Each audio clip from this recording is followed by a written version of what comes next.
Good morning. I'm MeLisa, and this is my channel, Learning to Love Me.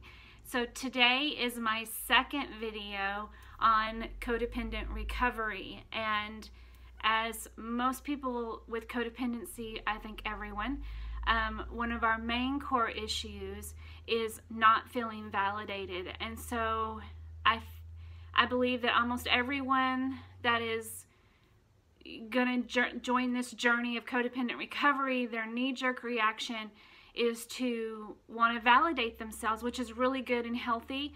And that usually starts with identifying what all the narcissists in our life have done to us, and identifying who they are and what they're made of. And in a way, that's validating. But it keeps us in that victim place. And so, though it's good to validate yourself and figure out that it wasn't all you, I have some hard things to tell you today that about you and the narcissist. And so, why do we want to do this codependent recovery? It's about freedom, and we all deserve to be free. And so today, the title is, Why Am I Attracted to Narcissists? And I labeled it that on purpose because the further and further you get in this journey of recovery, and remember I said step one is learning to love yourself, and we're going to go way more into that on the next video, are some great tools that you can use to reprogram your brain. But today we're talking about why we attract narcissists, or why we're attracted to narcissists. And that's important language, and I'm using it on purpose because it's putting us in the position of not being a victim and taking responsibility. And the sooner that we can embrace that, the sooner we can experience freedom. So that's what it's all about. Okay, so here's the hard truth. The codependent and the narcissist are both coming from the same place, a place of trauma, okay?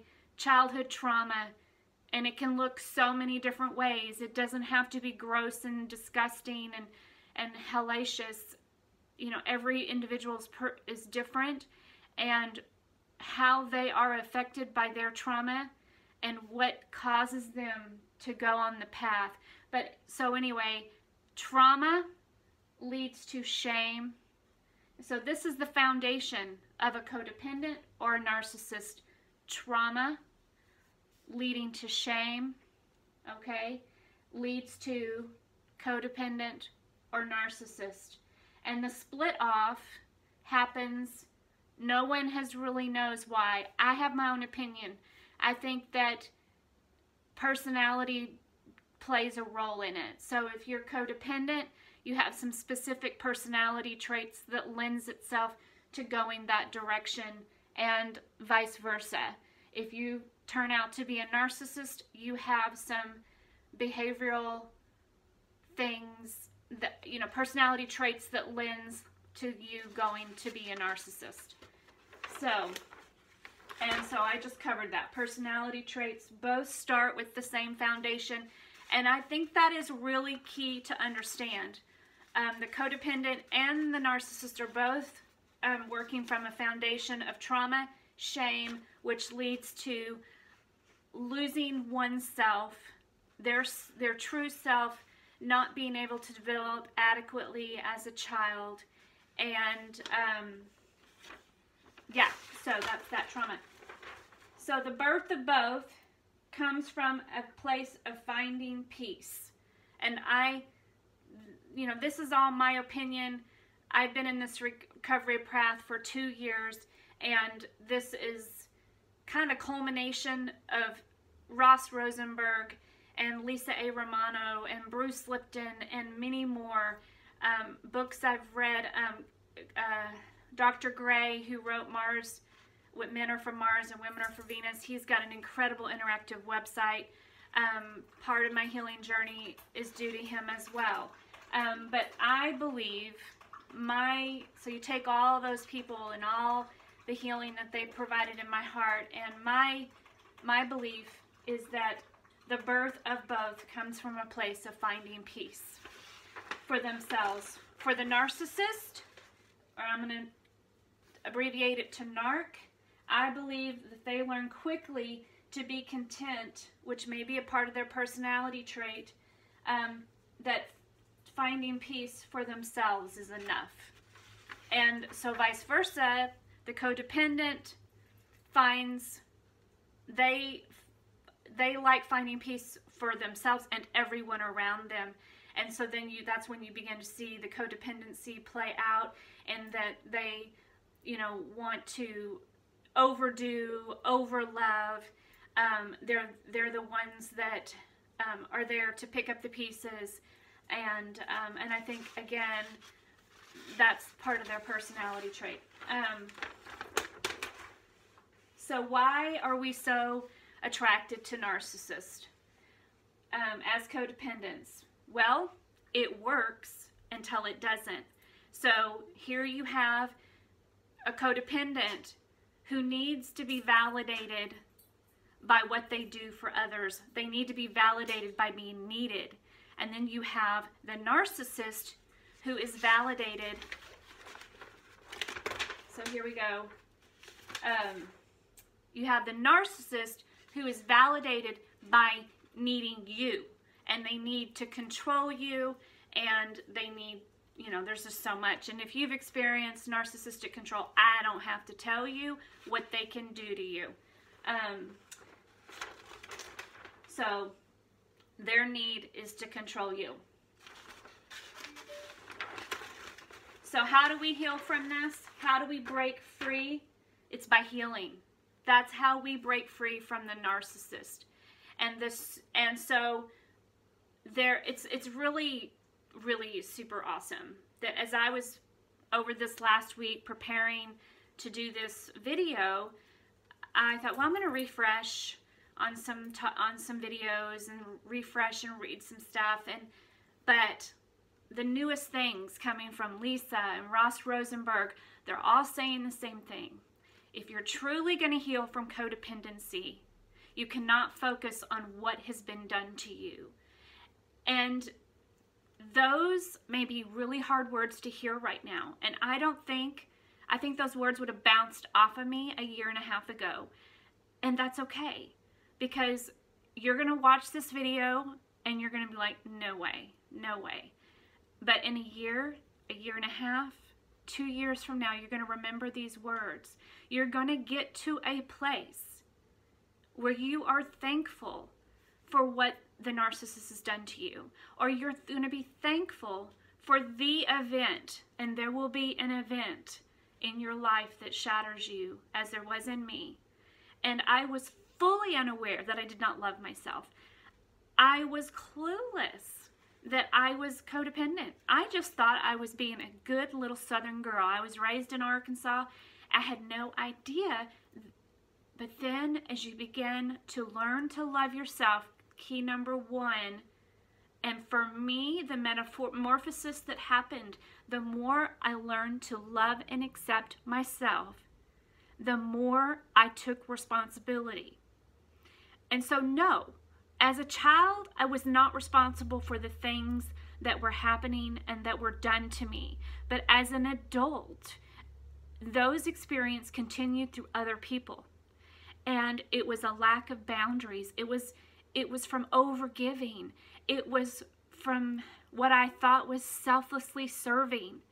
But when the tables would turn, and I was in a position of great need when I was going through cancer, other situations, all the people that I had given so much to, vanished. And that was because I had attracted the wrong people into my life. But I'm responsible for that. I didn't have healthy boundaries, and boundaries is a whole nother issue. And all I'm going to say is that boundaries are not for them, they're for you.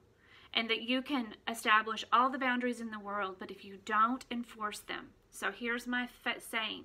Long before anyone can cross your sacred boundaries, you allow them to. Again, that is you taking responsibility for your life. So On a more positive note, the next video is going to be more about learning to love yourself and reprogramming our brains. You know, we're stuck in this rut. We're stuck in this program. We're stuck hearing those things that were spoken over us as a child, either by our parents, teachers, siblings, friends, that have left us stuck and not feeling like enough. So I so appreciate your time. There's so much to this subject, but our motivation is to walk in freedom. And that's why I'm sharing, because I feel freer than I ever have in my life. And I'm at a place where I can truly be thankful for what has been done to me to show what needed to be healed. And I never thought I would say that. And I'm at a place where I can have grace and mercy for my abusers, and I don't have to let them hurt me anymore, but I can see that their life has played out due to bad programming. And I pray that someday they find truth and they find freedom. But that is not for me to show them. That is not for me to fix. That is their journey. The only people we can be responsible for is ourselves. The only people that we can be responsible for the happiness of is ourselves. And learning to love us, then we can go out into the world and truly love. And you know, one of the greatest scriptures is love the Lord your God with all your heart, soul, and mind. And the second commandment is to love your neighbor as yourself. And you're going to hear me say this a lot. I truly believe that we are doing everyone that we encounter a disservice when we try to love from a place where we don't love ourselves. And my prayer for myself for 2016, before my life tragedy, my shattering happened, I was continuing to have a lot of toxic people come at me. I was running this huge ministry, and I was growing weary, and I was wanting to get out of the situation, but I felt like I was supposed to stay. And my prayer for myself for 2016 was, Lord, take me to a place where I am so confident in who I am and who I am in you, God, that nothing else matters. And then I was shattered. I'm thankful for that now, because I am stronger. I am tougher. And whatever it is that I've been put on this planet to do, and I'm called to do, I'm ready. I'm ready to do it. And when I meet opposition, which when you're doing great things, you're going to be opposed, I'm okay. I'm going to be okay with that. I used to care so much about what other people thought. Oh gosh, I can't even tell you. That's a whole nother video. But I am free. Am I done? No. And that's okay. I'll never be completely done. I'm going to continue to be growing and learning and healing and experiencing more and more freedom. And I know I'll have setbacks. I had setbacks over Christmas. But those setbacks revealed to me that there needed to be more healing. And so I am now, wow, pretty quick, because it's only January, I'm thankful for those setbacks because it showed me where I needed continue work. And I truly believe that if you think you've arrived and you're done, you're stagnant. And if you're stagnant, you're going to go sour. And so I think that the continual struggle is just part of life. And as I heard John Gray say one time, and excuse me if I quote him wrong, that it is a delusion. It is one of the most toxic things that we can teach our children, that we can accept into ourselves as truth, and that is this: that life is not going well if there's problems. That if you encounter something negative, you're being punished, or something's wrong, that we can only be happy if our life is problem-free, well, guess what? If that's truth, we're never going to be happy. The true happiness is learning how to have joy and happiness despite when things are going wrong. And what John Gray went on to say is that the joy in life is solving problems. And that for every problem solved, we usually create another problem, which then we get the joy of solving. Life is not meant to be problem-free. And if we don't embrace that, then we're victims of it. And we're not victims of it. We're supposed to be thrivers. And we're supposed to be thriving and just experiencing life. But when all you see is what's wrong, you cannot see what's right. So focus on the beauty. When you walk out into your living room the next few days, this is your homework. Don't focus on what isn't the way you want it. Focus on, if you have to just like go and narrow in on a tiny little bookshelf where everything's perfect, if that's how you find your peace, then do that. But focus on what's beautiful. Don't focus on the dishes. Don't focus on the crumbs on the floor. Focus on what you have and be thankful. And so that's your homework for this week. And more next week on how to love yourself. I appreciate your time. I appreciate your input. I appreciate if you like what I'm saying and you want to subscribe. If you have any questions for me, go ahead and ask them. But for now, here's to our journey in finding freedom. Bye.